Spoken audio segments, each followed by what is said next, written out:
Hello everyone, मैं विकास सिंह और आज हम अपनी पॉलिटी सीरीज़ की थर्ड वीडियो को कंटिन्यू करेंगे और होप कि आपने पहले दो वीडियो देख ली होगी। आज की वीडियो है चार्टर एक्ट ऑफ 1813। तो चलिए इस वीडियो को कंटिन्यू करते हैं। अब चार्टर एक्ट 1813 लाया किस लिए गया था? क्योंकि ब्रिटेन में इंडस्ट्रियलाइजेशन आ रहा था। तो इंडस्ट्रियलाइजेशन से इंडस्ट्री सेटअप हो रही थी, उनका जो ट्रेड था वो बहुत ज़्यादा फैल रहा था, यूरोप के साथ उनका ट्रेड बहुत ज़्यादा फ्लरिश कर रहा था। बट धीरे धीरे जैसे ही नेपोलियन बोनापार्टे का रूल आया, उन्होंने क्या करा, उन्होंने जितने भी फ्रेंच अलाइज थे, जितने भी उनके साथ के कंट्रीज़ थी, उनको मना कर दिया। उनकी पॉलिसी के अकॉर्डिंग अब कोई भी ब्रिटेन के साथ ट्रेड नहीं कर सकता था। तो इसीलिए जो ब्रिटिश ट्रेडर्स थे उन्होंने क्या करा, they demanded they be given a share in the British trade in Asia and dissolve the monopoly of the east India company. अब आपको याद होगा कि 1600 में क्वीन एलिजाबेथ फर्स्ट ने मोनोपोली राइट्स दिए थे ईस्ट इंडिया कंपनी को ट्रेडिंग के लिए इंडिया के साथ। बट अब जैसा कि इस क्राइसिस के बाद सारे के सारे जितने भी ब्रिटिश ट्रेडर्स थे वो चाहते थे कि ये जो मोनोपोली राइट्स थे खत्म करे जाए और उनको भी इंडिया के साथ ट्रेड करने का अपॉर्चुनिटी दी जाए। तो अब इसी के कुछ फीचर्स हैं, तो कंटिन्यू करते हैं अपनी चार्टर एक्ट ऑफ 1813 को कि इसके क्या फीचर्स हैं। तो पहला point, this act asserted the crown sovereignty over British possessions in India.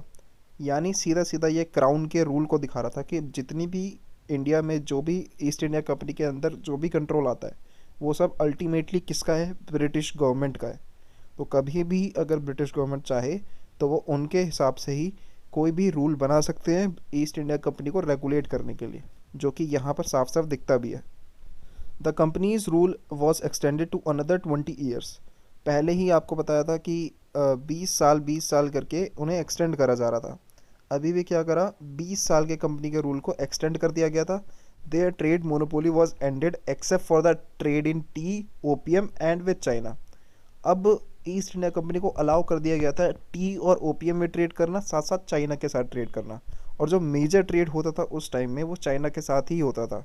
तो अभी भी ईस्ट इंडिया कंपनी के पास थोड़ा बेनिफिट तो था, बट जो बाकी ट्रेडर्स थे उनको भी एक अपॉर्चुनिटी मिल गई थी कि इंडिया के साथ वो अपने ट्रेड को फ्लरिश कर पाए। इसका एंड रिजल्ट हम सबको ही पता है कि जो इंडियन हैंडीक्राफ्ट थे वो कम्पीट नहीं कर पाए ब्रिटिश गुड्स के साथ। तो धीरे धीरे इंडियन हैंडीक्राफ्ट में डिक्लाइन आने लगा।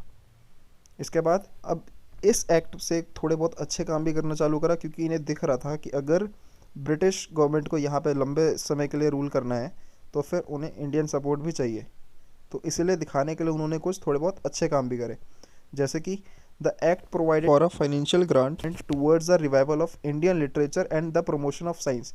अब इनका जो मेन ऑब्जेक्टिव था ये करने का वो था कि जो ये चाहते थे कि क्रिश्चियन मिशनरीज आएँ और वो लोगों को कन्वर्ट करें क्रिश्चियनिटी में। इसके लिए ब्रिटिशर्स को क्या करना था कि वो लोग जितना भी इंडियन लिटरेचर का पार्ट है उसको पहले स्टडी करें, ताकि उसका एंशियंट पीरियड से कुछ लिंक बनाकर उनके सामने एक गॉडली इमेज तैयार करी जाए, ताकि वो भी इजीली क्रिश्चियनिटी को अपना लें।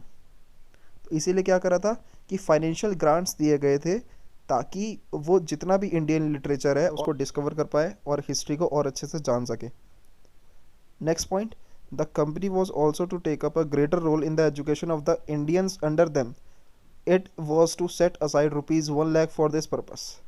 यानी 1 लाख रुपए अब इंडियन एजुकेशन पे लगाए जाएंगे। क्यों?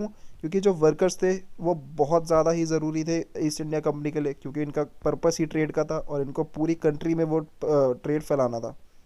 इसी वजह से इनको वर्कर्स रिक्वायर्ड थे। वर्कर्स ब्रिटेन से लाना थोड़ा मुश्किल पड़ रहा था, साथ साथ उनकी सैलरी देना। इसी वजह से अब वो चाहते थे कि उन्हें एजुकेटेड लोग मिले और वो इंग्लिश को साथ साथ बढ़ाना चाहते थे।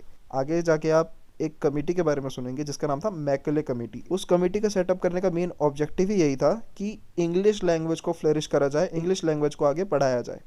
इस एक्ट से वो चीज़ स्टार्ट हो गई थी कि गवर्नमेंट चाहती थी कि अब वो 1 लाख रुपए से स्टार्ट करेंगे और धीरे धीरे इंडियन एजुकेशन को बढ़ावा देंगे। अब इसके थोड़े और फीचर्स।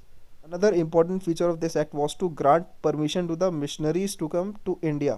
अब मैंने पहले ही बता दिया कि क्रिश्चियनिटी में चेंज करना था, तो उसी वजह से क्रिश्चियन मिशनरीज को लाया गया। And engage in religious proselytisation, the missionaries were successful in getting the appointment of a bishop for British India with his headquarters at Calcutta in the provision of the act.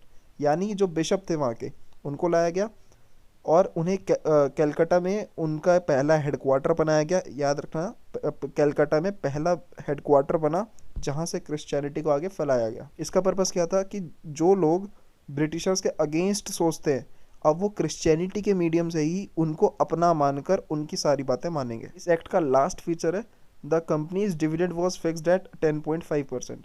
अब जिनको dividend नहीं पता उनके लिए मैं बता दूं कि कंपनी के कुछ शेयर होल्डर्स होते हैं, और इस कंपनी के भी शेयर होल्डर थे जिनमें क्वीन एलिजाबेथ फर्स्ट का भी बहुत मेजर पार्ट था।